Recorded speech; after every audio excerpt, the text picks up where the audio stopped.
आप में से बहुत से लोग जो ज़ियादतीज़ का शिकार हैं, जो आने वाले दिनों में शिकार होने वाले हैं, वो जब भी ज़ियादतीज़ वर्ड सुनते हैं तो 3 किस्म की टर्मिनोलॉजीज़ में जो है वो कंफ्यूज हो जाते हैं। फर्स्ट ऑफ ऑल इसमें वो डायबिटीज़ मैनेजमेंट है, दूसरे नंबर पे जो आती है वो डायबिटीज़ रिवर्सल है और तीसरे नंबर पे डायबिटीज़ क्योर है। डायबिटीज़ जो वर्ड है बेसिकली ये एक अल्फाज का समुंदर है, क्योंकि जब तक आपको ज़ियादतीज़ वर्ड के मीनिंग नहीं पता चलेंगे, इससे एसोसिएटेड बीमारियों का नहीं पता चलेगा, तब तक आप डायबिटीज़ से निजात हासिल नहीं कर सकते। जी, मैं हूं आपका माहिर ग़िज़ाई डॉक्टर ज़ुबैर अफजल। आज का जो मौजू है वो ये है कि डायबिटीज़ में जो यूज़ होने वाली टर्मिनोलॉजीज़ है उनको आसान अल्फाज में साइंटिफिक नॉलेज के साथ आपको समझाया जा सके। इसलिए आपने वीडियो स्टार्ट से लेकर एंड तक लाजमी देखनी है। फर्स्ट ऑफ ऑल जिस वर्ड पे मैं बात करने जा रहा हूँ वो है डायबिटीज़ मैनेजमेंट। अच्छा, इससे पहले ना आपको ये समझ लेना चाहिए कि डायबिटीज़ का क्राइटेरिया क्या है, कि डायबिटीज़ होती कैसे है, इसका क्राइटेरिया क्या है। डायबिटीज़ ये होती है कि जब आपकी बॉडी में इंसुलिन लेवल्स जो हैं वो ज़्यादा होना शुरू हो जाते हैं और आपके जो सेल्स हैं उसको रेजिस्टेंस करना शुरू कर जाते हैं कि वो इंसुलिन को एक्सेप्ट नहीं करते, तो डायबिटीज़ पहले डायबिटीज़ इंसुलिन रेजिस्टेंस में आती है, देन फिर उसके आगे क्राइटेरियाज़ हैं। तो इसके क्राइटेरियाज़ क्या हैं कि इसके क्राइटेरिया के सबसे पहले जो आप एक टेस्ट करवाते हैं उसे कहते हैं HbA1c, जिसे ग्लाइसेटेड हीमोग्लोबिन भी कहते हैं। इसका मतलब ये होता है कि आपके जो खून के खुलिये हैं, रेड ब्लड सेल्स हैं, उनके साथ कितने परसेंट जो है वो ग्लूकोज अटैच है। मिसाल के तौर पर अगर 5% ग्लूकोज अटैच है तो जो उसका HbA1c के जो लेवल होंगे वो 5 होंगे। अगर उसके साथ 10 है तो HbA1c 10 होगा। अगर उसका 15% जो है वो आपके ग्लूकोज के लेवल अटैच है तो इस मीन के HbA1c जो के लेवल्स हैं वो आपके 15 होंगे। इसके बाद जो हमारे पास नेक्स्ट क्राइटेरिया आता है वो आता है बेसिकली कि आप अपने दूसरी तरह अपनी डायबिटीज़ को कैसे जज कर सकते हैं। तो उसके लिए 2 तरह के होते हैं, एक होता है रैंडम ग्लूकोज टेस्ट और एक होता है फास्टिंग। जो पेशेंट डायबिटिक नहीं है, जिसे अभी शुगर नहीं हुई, उसकी जो शुगर के लेवल हैं वो 100 से नीचे होते हैं फास्टिंग में, और जिसको प्री डायबिटिक, जिसको मतलब शुगर हो गई है, आने वाले दिनों में शुगर हो सकती है, तो उसके जो फास्टिंग शुगर लेवल्स जो होते हैं वो बेसिकली होते हैं 100 से लेकर 125 तक। इसके बाद जो तीसरा क्राइटेरिया है जो डायबिटिक है, कि जिनको शुगर हो चुकी है, तो उसमें ये होता है कि आपके जो शुगर के लेवल्स हैं वो फास्टिंग में 125 से ज़्यादा होते हैं। ठीक है, तो ये एक क्राइटेरिया जिसे मैं आपको समझा रहा जी। अब हम बात कर लेते हैं डायबिटीज़ मैनेजमेंट में, जो सबसे पहला वर्ड है जिसमें आप कंफ्यूज होते हैं कि डायबिटीज़ मैनेजमेंट क्या है। उसमें आपने HbA1c का अपना टेस्ट करवाया और आपके टेस्ट की लेवल जो है 5.7 से अगर नीचे आ रहे हैं तो इसका मतलब है कि आपको डायबिटीज़ नहीं है। अगर आपके HbA1c के लेवल आ रहे हैं 5.7 से लेकर 6.4, तो इसका मतलब है प्री डायबिटीज़ आपको हो चुकी है, मतलब कि आप डायबिटीज़ की तरफ बढ़ रहे हैं, अभी आपको डायबिटीज़ हुई नहीं है। ठीक है, ये एक टर्मिनोलॉजी। इसके बाद तीसरे नंबर पे क्या आता है कि अगर 6.4 से आपके HbA लेवल क्रॉस हो चुके हैं तो इसका मतलब आप डायबिटिक हैं। इसी तरह अगर आपके ग्लूकोज फास्टिंग जो टेस्ट है वो 100 से नीचे है तो आप नॉन डायबिटिक हैं।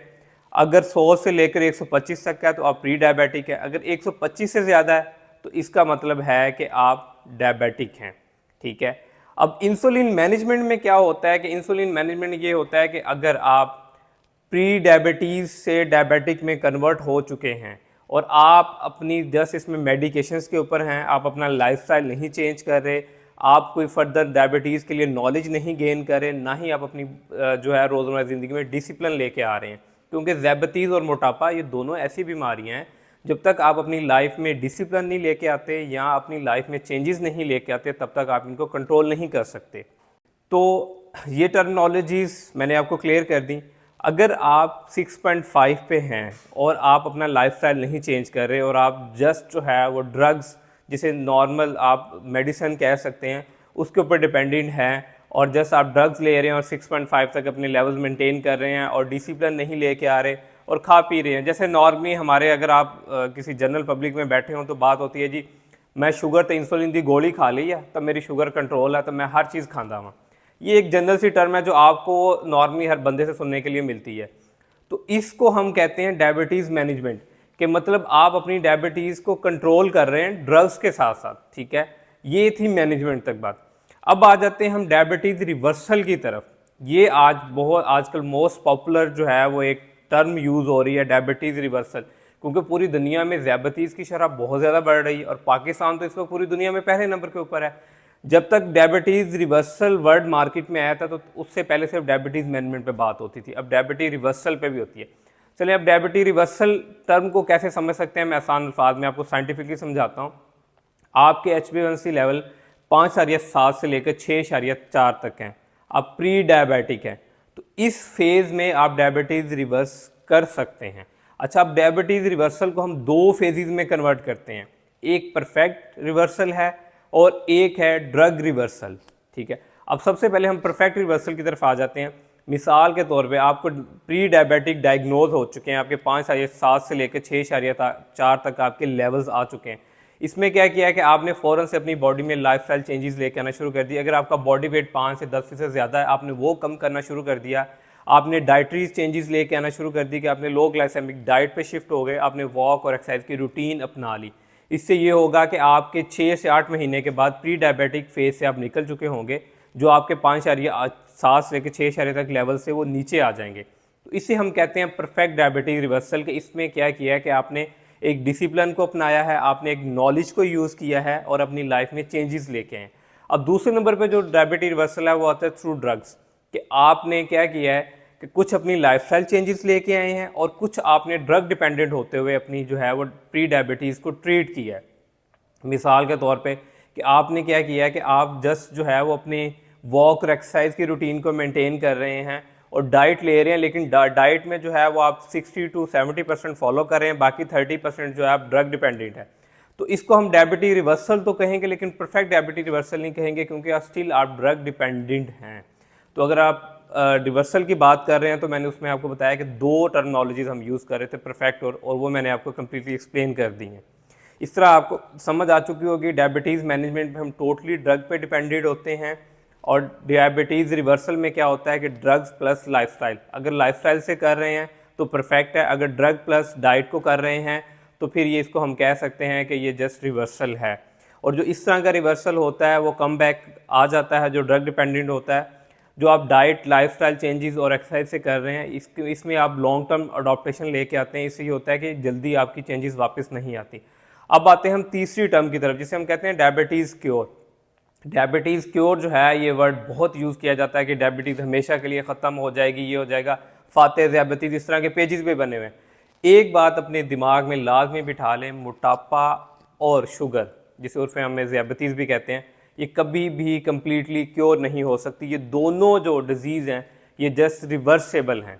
ठीक है, जो आप लोगों को ये आजकल चूरन बेच रहे हैं जी, ये गोलियां खा लें, ये फकियां खा लें तो आप डायबिटीज़ हमेशा के लिए ख़त्म हो जाएगी, ऐसा मुमकिन नहीं है।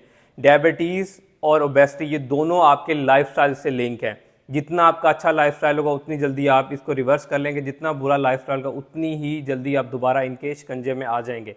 मिसाल के तौर पे आपने अपना लाइफस्टाइल चेंज किया है, डायबिटीज़ जो आपके HbA1c लेवल थे वो 6 पे थे, आपने लाइफस्टाइल चेंजेस लेके आए, डाइट फॉलो की, एक्सरसाइजेज की, करने के बाद 5.3 या 4 पे आ गया, प्री डायबिटिक रिस्क पे भी निकल गए।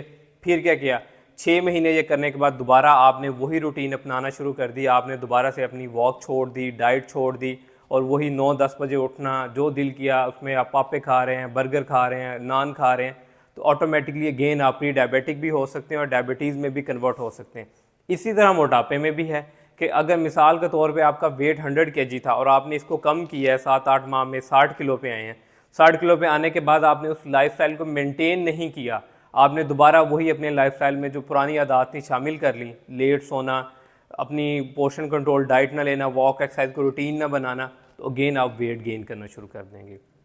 सेम इसी तरह है, डायबिटीज़ हो गया, उसके बाद आपका ओबेसिटी हो गया, ये दोनों डिजीज़ ऐसी हैं जो क्योरेबल नहीं है। मतलब आप इसको 100% क्योर नहीं कर सकते, लेकिन आप इसको रिवर्स कर सकते हैं। तो उम्मीद करता हूँ जितनी ये मैंने आपके साथ टर्म्स यूज़ की हैं आपको समझ आई होंगी। आपने डायबिटीज़ मैनेजमेंट सीखा होगा, डायबिटीज़ रिवर्सल सीखा होगा आज की वीडियो में, और डायबिटीज़ क्योर सीखा होगा। तो फर्दर आप डायबिटीज़ की वीडियो देखने के लिए मुझे कमेंट सेक्शन में बता सकते हैं कि नेक्स्ट मैं किस टॉपिक पे वीडियो बनाऊँ। मेरा चैनल लाइक, शेयर और सब्सक्राइब लाजमी करते रहिए। Thank you so much.